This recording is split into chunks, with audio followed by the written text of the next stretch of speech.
go. Ay, sorry. Tapos ilalagay na natin ang kanyang damit. So, laging magsisimula sa ulo, pababa. Kasi yung iba nagsisimula dito sa ilalim. Mahirap yon. Mas madali kung ipapadaan mo sa ulo yung damit kaysa sa paa. Yan ang trick. Okay.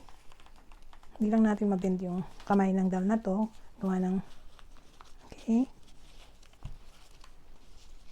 So, yan. Tapos, siyempre, so, dahil may napit tayo, hindi natin maisara. May isasara yan. Yan, naisara na siya. Okay, tapos ilalagay natin yung clothes niya. Again, mula sa ulo ang daan. Tapos, ito, i-insert mo. Pwede mo na tanggalin yung gloves mo. Tapos, ang trick dito ay insert mo yung 3 fingers. Yung 3 fingers mo, insert mo dito. Tapos, kunin mo yung kamay ni baby like that. Tapos, ito, i-push down mo. Tapos, yan, dyan.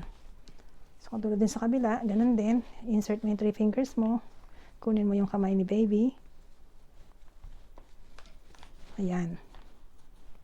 Medyo malaki ang kanyang damit. So, we can fold this kasi medyo malaki siya. Ayan. Tapos, ito dito. Ito, meron tayo dito. Ipapalo mo lang to para hindi ka malito. So, yan. Tapos ito ay dito. Tapos from there, sundan mo na. From there, sundan mo na yung, yan. Sundin mo na siya dyan pag ganyan, para hindi ka malito.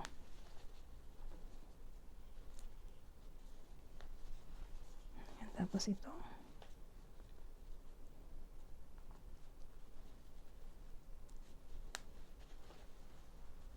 Pwede mo siyang lagyan ng socks, ng mittens, kung meron kang socks at mittens.